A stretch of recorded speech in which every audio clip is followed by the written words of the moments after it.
do you think Biden will stay in the race? Look, I watch him just like you do, and I think it's almost inappropriate for me to say it, but I deal with other people. I don't see how it's possible, and it's not an age thing. You know, they like to say, I have friends that are 88, 89, 92. Bernie Marcus, Home Depot, is 95. Smart as hell. He's sharp as he was. I mean, he's, you know, mentally, Bernie Marcus, Home Depot, founder of Home Depot, one of the founders. I mean, I had a meeting with him a few months ago. He was 100%. I know people that built their fortunes from 80 to 90. They were always struggling, and they made a fortune from 80 to 90. A couple of people in particular. It's amazing. He's not too old. You know, his age. I think they do the age thing because I'm 4 or 5 years behind. They say this is a way of getting Trump. Let's go home. But there's something wrong.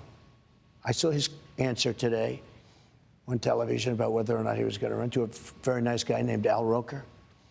I mean, you can't get a softer question than that. That was a long answer.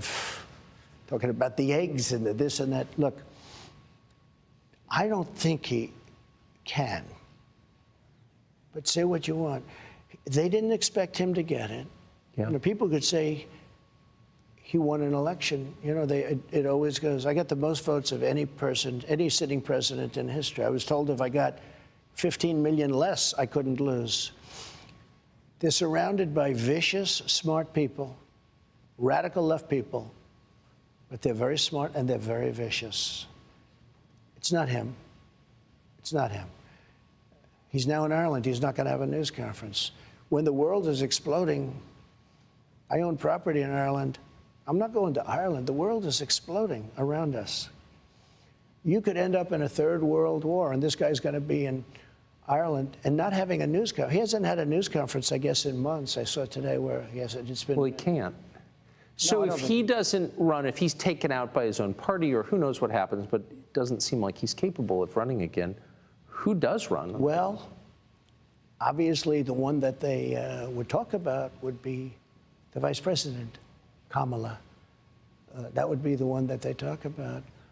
But I don't think she's performed well on the big stage. I mean, maybe I'm wrong.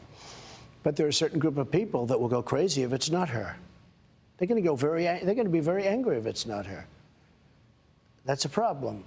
You have a very ambitious guy in California, but he's done a terrible job with the state. I used to get along great with him, you know, when I was president. I got along really good, Gavin. Well, you got along with Gavin Newsom? I did. I really did. He was always very nice to me. He said the greatest things. He would say things like he's doing a great job. Oh, he was very nice. About you? About me. That's why I could never hit him, because he was so nice to me. It's just laying in wait, right? But I could, you know, he was very nice to me. And relatively speaking, some of them weren't. We did a good job for the governors. But they talk about him. They talk about some others. I just don't see Biden doing it from a physical or a mental standpoint. Yes. I don't see it. But it's been a crazy period of time in the world of politics. But he's surrounded by people. You know, they expected Bernie to win. Now, Bernie's older than Biden, you know, whether you like him or not. He's sharp. I watched him being interviewed the other day. He's 100% sharp. He hasn't lost much, if anything, Bernie Sanders. But, you know, he's older. So it's not an age thing. I just don't see him. So they're trying to prevent you from making it to the general election by tying you up in lawsuits, charging you with crimes. You've described the process. It's the old Soviet process. The old Soviet process. And you've described it as illegitimate. If this goes to trial and you get convicted, like, how would you respond in the middle of a presidential campaign? Well, how would it's so off. Statute of limitations are years off. It's hard to believe. You know, usually when you have something like this, the Democrats say, oh, he's terrible, guilty. The Democrats have even said, I'm innocent. I watched some of these. I think it was Andrew McCabe, the FBI guy who I fired. He came out, he said, they've got no case. They've all come out and said it. And then you've had Andrew McCarthy, you've had Jonathan Turley, Greg Jarrett, Dershowitz, all of them, everybody, like, and they're, down the middle people. They see it. They say, there's no crime. There's no anything. Think of it, Tucker. I've been through 7 years of bull investigations. 7 years. They've looked at, I have a very big company, much bigger than they understand. In fact, when they finally got my taxes, they said, whoa. They took them years to get the taxes. They got them. That was the last you ever heard. You never heard one thing about them. But it took them years to get them because they shouldn't be looking at my taxes. I was surprised the Supreme Court gave them the right. They shouldn't be looking at people. That's sort of another one of the tenets. You don't do that. But I didn't care that much. I just, on principle, I fought them. And they looked. I built a great company. When you do the things that I do, and you employ thousands and thousands of people over the years, just thousands, we've done a great job. And then I ran for president. People were surprised that I won, but I used to see these rallies, and I'll tell you, the rallies are bigger now. The enthusiasm is more now than I've ever seen. So what do you think, since your poll numbers have risen consistently since they raided this place, Mar-a-Lago? Well, before they raided. In August. They were going up substantially before. Well, they definitely moved after Since then, they've really been going up. So how do you think that your opponents will respond? I don't know how. Well, we have two opponents. We have a primary opponent. We have a general election opponent. I mean the Democratic Party using the legal system. Well, what they're doing is they're finding, and think of this, they say 11 million pages, but whatever it is, through all of these Democrats' investigations. I had the Mueller hoax. I had impeachment hoax #1, impeachment hoax #2. Ukraine, Russia. You knew the Russia. I got that whole term from you, Russia. You'd be screaming it and say, this guy's a comedian. But you remember that whole period of time. Quite well.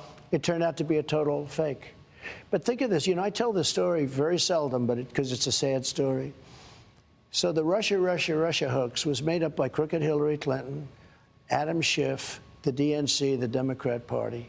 The dossier is a total fake thing. We're suing them now, as you know, on that. We're suing them a lot because, unfortunately, Bill Barr didn't have the courage to do what he should have done. He was so afraid of being impeached. So I have to do it civilly. I have to sue people. The Justice Department should have done, because these are criminals. But think of this. So you have all of these millions and millions of pages, and they get you on a non-disclosure agreement? I mean, big numbers, billions and billions of dollars, right? And they get you on a perfect non-disclosure agreement, or they get you on nothing. A friend of mine who's a big business guy said, you have to be the most honest guy in the world, because with all of those numbers that you have and those big numbers, they don't have anything. And you have to see, take a look at the people I just mentioned. Read what they said. There was no crime. In fact, a lot of people are saying he indicted somebody. There's no crime. That's illegal to do, what he did. So I don't see it going. I mean, we'll have to see. So, but just to bottom line it, the purpose of this is to keep you out of the presidential race. If I weren't running, or if I had bad poll numbers, let's say. Right. And again, remember, the Democrats are the party of disinformation. If they want you to run, against somebody, they're going to go the opposite. For instance, they don't want to run against me. And now, I just gave you a poll. I'm 9 points up on Biden. But they're the party of disinformation. So what they say is, oh, we want to run against Trump. Now, they always do that. They do that. And other people would do it, but they do it pretty much better than others. Is there anything they could throw at you legally that would convince you to drop out of the race? If you get convicted in this case in New York, no, I'd never drop out. No, I'd never drop. It's not my thing. I wouldn't do it. Subscribe to the Fox News YouTube channel to catch our nightly opens, stories that are changing the world and changing your life. From Tucker Carlson tonight.